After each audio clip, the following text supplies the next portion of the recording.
Salut à toutes et à tous les amis, on se retrouve pour un nouvel épisode de là. En compagnie de Maïssa. Donc durant cet épisode là on a deux sujets à vous présenter. Mais avant de vous les présenter on doit vous prévenir, on est en plein confinement. C'est pour ça qu'on a un décor un peu particulier et différent de celui d'habitude. Donc on va faire tout ce qui est en notre possible pour pouvoir vous présenter cet épisode. Alors Maïssa, quel est le premier sujet? Le premier sujet, on va parler de les spectacles Les Préjugés de la compagnie Rêve Général. Donc avec une interview des artistes plus un micro-trottoir. Et ensuite on va vous présenter les gestes barrières à respecter durant le confinement. Donc pendant le confinement et aussi après le confinement bien sûr. C'est parti! Pour les images.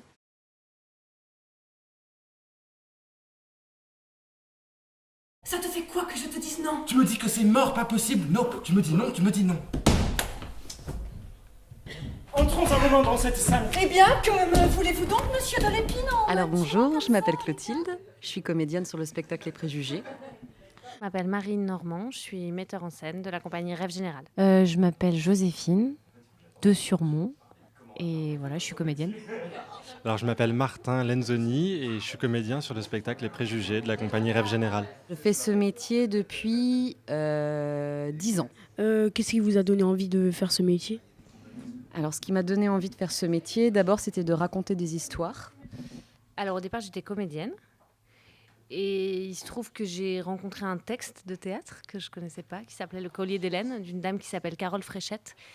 Et j'ai eu très envie de mettre en scène ce texte-là avec une de mes amies qui est comédienne. Et pour moi, c'était évident que ce serait elle qui devait jouer le rôle de ce texte-là. Et donc, du coup, je suis devenue metteur en scène par envie de porter à la scène ce texte-là.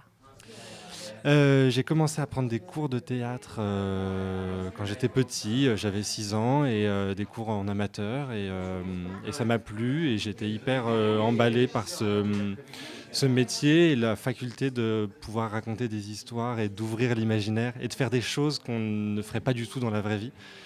Et en fait, à force d'en faire, voilà, ça m'a plu et puis j'ai voulu en faire de ce métier. Est-ce que vous avez une anecdote? Dans le théâtre ?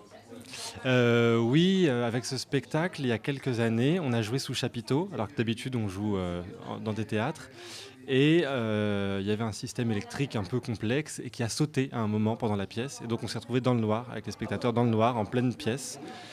Et donc on a continué à jouer comme on pouvait, en espérant que ça revienne. Et c'est revenu quelques temps après. Mais il y a eu un petit flottement d'1 minute où on disait le texte et on faisait comme si les plombs avaient sauté dans le lycée, parce que ça se passe dans un lycée.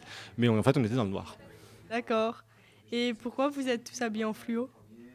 Pourquoi on est habillé en fluo? Alors ça c'est une question qui serait intéressante pour la costumière, Sarah Dupont, qui n'est pas avec nous ce soir, donc on ne peut pas lui poser la question. Mais en l'occurrence, il se trouve que, comme vous avez vu, les costumes c'est donc du jean et du fluo. Mais les costumes d'époque, il y a quand même les silhouettes d'époque avec les grandes robes, les chapeaux, les machins. Et en fait, à l'époque de Marivaux, ce qui était très à la mode, c'était les couleurs un peu pastel, un peu poudrées. Et tout ce qui était très très à la mode à cette époque-là, c'est que chaque élément de tes fringues ait une petite touche de cette couleur-là. Bonsoir, qu'avez-vous pensé de la pièce?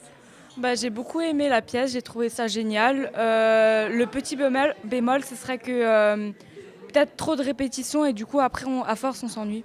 Voilà. Bonjour, est-ce que vous avez bien aimé cette scène ? Oui, j'ai passé un très bon moment. J'ai trouvé que c'était plein d'ingéniosité, les acteurs jouaient très bien. Bonsoir, qu'est-ce que vous avez pensé de la pièce et pourquoi ? Je pense que j'ai assez bien aimé, c'était assez intéressant. Les acteurs, vous avez mis une bonne ambiance, c'était assez cool. Franchement, je conseille. Bonsoir, alors moi j'ai bien aimé parce que c'était vachement adapté je trouve au temps moderne. Et puis à quelques endroits il y avait des expressions modernes, par exemple j'ai le seum et tout ça, ça a fait bien rire. Et surtout les jeunes dans la salle, voilà. Tiens, prends ma main, je te la donne. Je ne reçois point de présent que je n'en donne. Tiens, prends la mienne.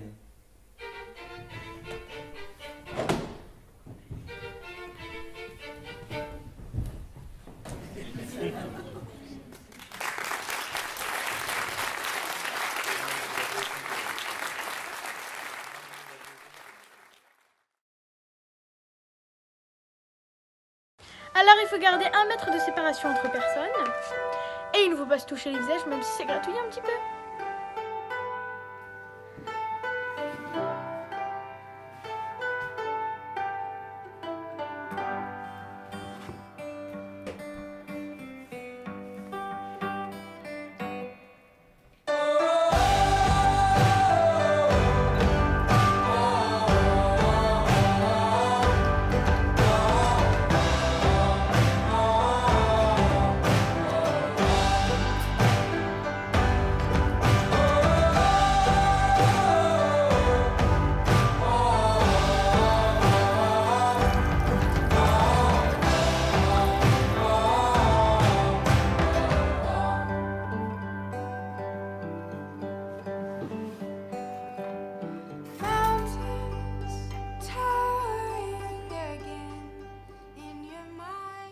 rentrer, comment on met le masque?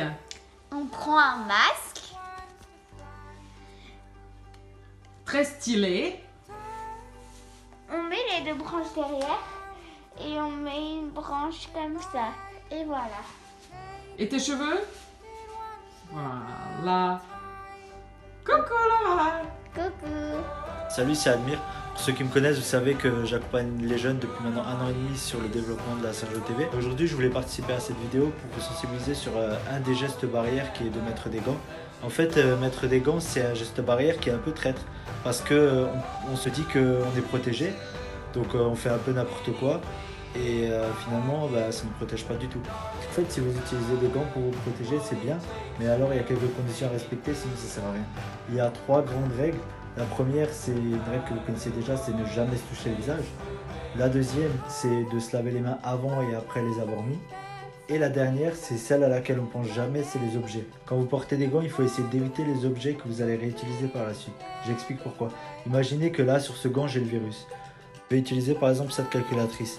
Ça peut être une calculatrice ou un portable ou n'importe quoi. Mais je vais l'utiliser et ensuite je vais la ranger. Quand je l'aurai rangée, je vais rentrer chez moi, je vais enlever mes gants, je vais me laver les mains, etc. Et le soir, je vais peut-être réutiliser cet objet, mais avec mes mains. Alors que le virus, je l'ai mis dessus à côté des gants. Donc voilà, il faut essayer d'éviter d'utiliser ce genre d'objet avec les gants. Mais il ne faut pas oublier que le meilleur des gestes barrières pour les mains, ça reste de les laver.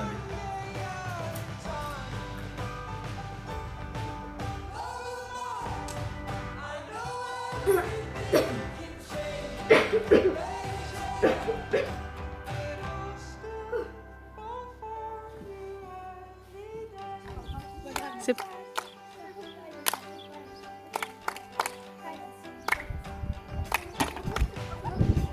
Saluer sans se serrer la main.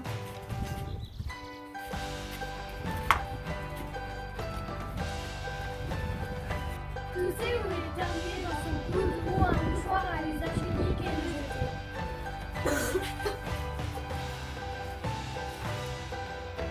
Je me lave souvent les mains.